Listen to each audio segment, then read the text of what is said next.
मृत्यु पूर्वर मिले यही 25टी संकेत। जड़े व्यक्ति जन्म होगा मात्रे तार मृत्यु निश्चित हो जाए। मनीष संसार सबुठारु बड़ सत्य होउछि मृत्यु।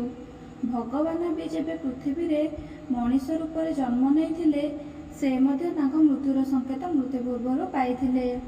जेकोसी मनीषर विकास 9 मास लगे। से ता मातृगर्भरे 9 मास पर्यंत विकसित हुए एवं तापर जन्म हुए। जेपरि विकास 9 मास लगे से भली जड़े व्यक्ति को मृत्युर 6 मास पूर्व संकेत मिलवा आरंभ हो जाए। अकाल जड़े व्यक्तिर मृत्यु हेले जमराज तांको अनेक संकेत देई थांती। सेठारे आमे मृत्यु पूर्व मिलुथिबा संकेत बा देखा जाउथबा लक्षण विषय जानिबा। जड़े व्यक्ति केतेबेले एही सब संकेत पाई थाए सेतेबेले सतर्क हो जिबा उचित।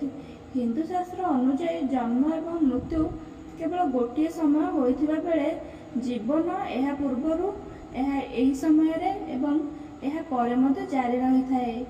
हिंदू धर्म अनुसार जे कोनोसी प्रकार मृत्यु हेउ से काल बा अकाल एहार प्रक्रिया 6 मास पूर्व आरंभ हुए। मृत्यु को 6 मास पर्यंत स्थगित रखा जाई पारिबो। केवल देवता किंबा मनुष्य मानक पूर्वजन्म पुण्य ही 3 दिन पूर्व मृत्यु को स्थगित रखिपारे। यह माने रखा उचित जे जड़े व्यक्ति मृत्यु को 6 मास पूर्व हृदयगम कर। जीवन विकसित होगापी 9 मास लगे किंतु मृत्यु प्रक्रिया 6 मास समय लगे। 3 मासर अंतर। मानव शरीर में 7टी चक्र थिबा कथा पुराण रे वर्णना करा जायछि। मृत्युर आगमन रे आभास प्रथमे मस्तिष्क नुहे बरं नाभि चक्र आसे। एहार अर्थ नाभि चक्र रे प्रथम आघात अनुभव करा जाय थाए। मृत्युर प्रथम संकेत नाभि चक्र ही जना पड़े। गोटे दिन रे एही नाभि चक्र भांगे नाही। एहार भांगिबार प्रक्रिया दीर्घ समय धरी चली थाए एवं चक्र भांगिबा सहित मृत्यु पाखे आसिबार अनेक लक्षण अनुभव हेबाकु लागे। नाभिरु जन्म होउथिबा व्यक्ति निजे नाभिरु ही मरि जाए। समुद्र शास्त्र रे एहा उल्लेख करा जायछि जे जेतेबेले मृत्यु आसे पाकुली रे थिबा रेखा गुड़िक अस्पष्ट हो जाए एवं एते हालुका देखा जाए जे दृश्यमान ही होई न थाए। 3 मृत्युवरण करुथिबा व्यक्ति को चारिपाखरे किछि छायार उपस्थिति अनुभव होइथाए। एहिपरि लोक माने सेमानकर पूर्वपुरुष एवं अनेक मृत लोक स्वप्न रे देखती। स्वप्न विज्ञान रे एहा वर्णना करा जायछि। स्वप्न बेले बेले भविष्यतर घटना विषय रे भविष्यवाणी करे। यह सूचाई दिए जे से दुस्वप्न देखुछंती। गरुड़ पुराण उल्लेख करिछंती जे जेतेबेले मृत्यु पाखे आसे जड़े व्यक्ति तांको पाखे बसिथिबा व्यक्ति को मध्य देखि पारिबो नाही।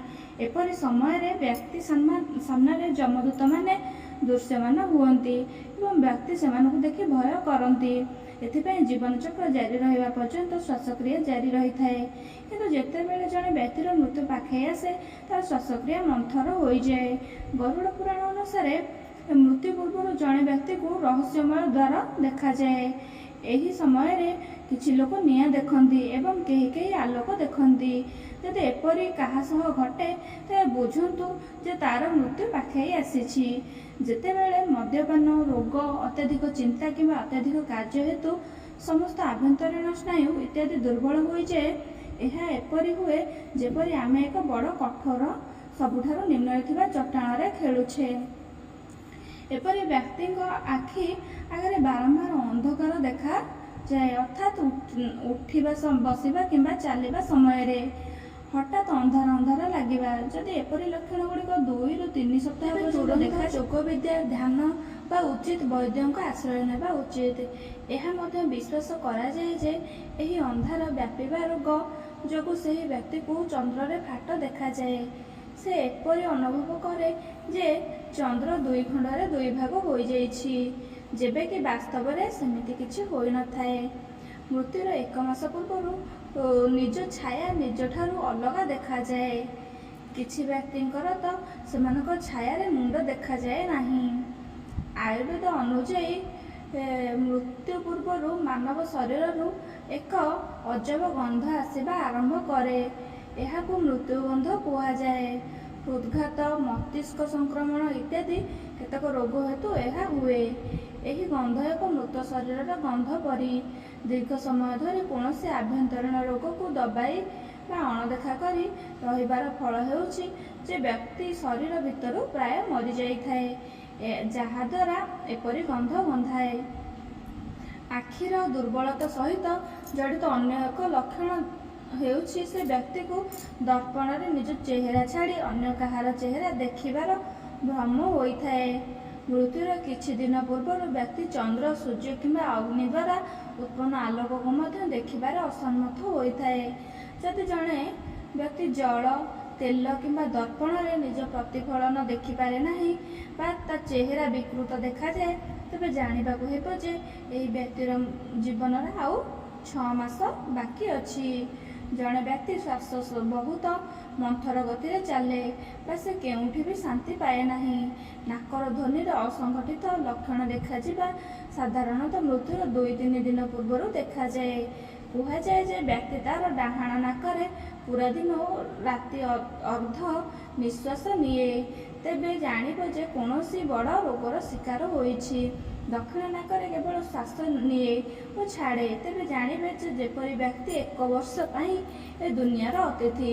ଯଦି ଉଭୟ ନାକ ଗୋଡ଼ରେ 10 ଦିନ କ୍ରମାଗତ ଭାବରେ ଅର୍ଦ୍ଧ ନିଶ୍ୱାସ ଚାଲେ, ତେବେ ଜାଣିବ ଯେ ମଣିଷ କେବଳ 3 ଦିନ ବଞ୍ଚି ରହିବ।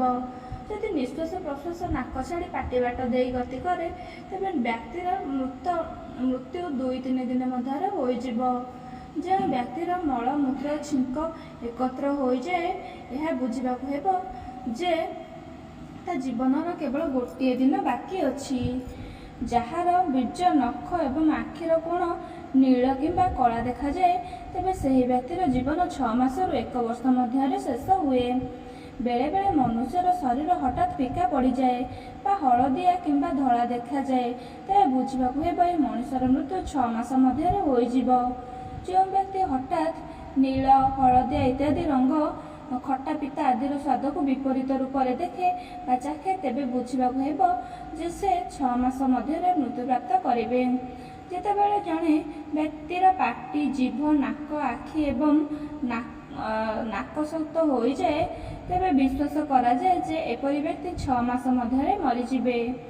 ଯଦି କୌଣସି ବ୍ୟକ୍ତିର ଜିଭ ହଠାତ୍ ଫୁଲିଯାଏ ବା ଦାନ୍ତରୁ ପୁଜ ବାହାରିବା ଆରମ୍ଭ ହୁଏ ଏବଂ ତାଙ୍କର ସ୍ୱାସ୍ଥ୍ୟ ଖରାପ ହେବାକୁ ଲାଗେ, ତେବେ ଅନୁମାନ କରନ୍ତୁ ଯେ ସେହି ବ୍ୟକ୍ତିଙ୍କ ଜୀବନର ମାତ୍ର 6 ମାସ ବାକି ଅଛି।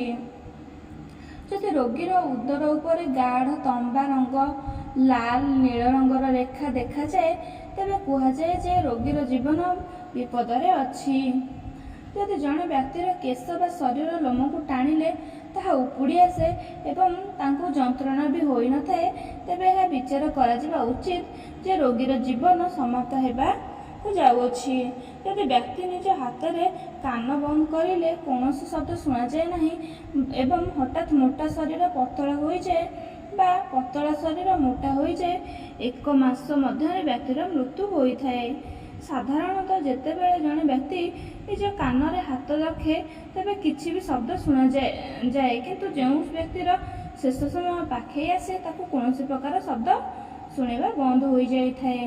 ଜଣେ ବ୍ୟକ୍ତିର ମୃତ୍ୟୁ ହେବାର କିଛି ଦିନ ପୂର୍ବରୁ ସେ ସର୍ବଦା ଅନୁଭବ କରେ ଯେ ତା ଚାରିପାଖରେ ଯେମିତି କେହି ଅଛି, ସେ ନିଜ ସହିତ କାହାର ଉପସ୍ଥିତି ଅନୁଭବ କରେ। ଏହା ମଧ୍ୟ ହୋଇପାରେ ସେ ନିଜ ପିତୃପୁରୁଷ ମାନଙ୍କ ସହିତ ରହିବା ଭଳି ଅନୁଭବ କରେ। ଏହି ଅନୁଭବ ମୃତ୍ୟୁର ନିକଟ ଆସିବାର ସଂକେତ ବୋଲି କୁହାଯାଏ।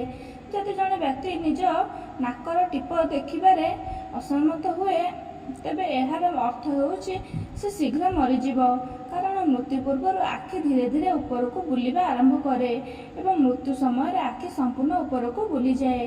ଯଦି ଜଣେ ବ୍ୟକ୍ତି ଚାରିପଟେ ନୀଳ ରଙ୍ଗ ମାଛି ଘେରି ରହିଛନ୍ତି ଏବଂ ଅଧିକାଂଶ ସମୟରେ ଏହି ମାଛି ବ୍ୟକ୍ତିର ଚାରିପାଖରେ ବୁଲିବା ଆରମ୍ଭ କରନ୍ତି, ତେବେ ଏହା ବୁଝିବା ଉଚିତ ଯେ ସେହି ବ୍ୟକ୍ତିର ଜୀବନର କେବଳ ଗୋଟିଏ ମାସ ବାକି ଅଛି। ଆଜିର ଏହି ଭିଡ଼ିଓଟି ଭଲ ଲାଗିଥିଲେ ଭିଡ଼ିଓକୁ ଲାଇକ୍ କରନ୍ତୁ ଏବଂ ଚ୍ୟାନେଲରେ ନୂଆ ହୋଇଥିଲେ ଚ୍ୟାନେଲକୁ ସବସ୍କ୍ରାଇବ୍ ନିହାତି କରନ୍ତୁ। ପୁଣି ଥରେ ଆସିବି ଆଉ ଏକ ନୂଆ କାହାଣୀ ନେଇ। ଜୟ ଶ୍ରୀକୃଷ୍ଣ।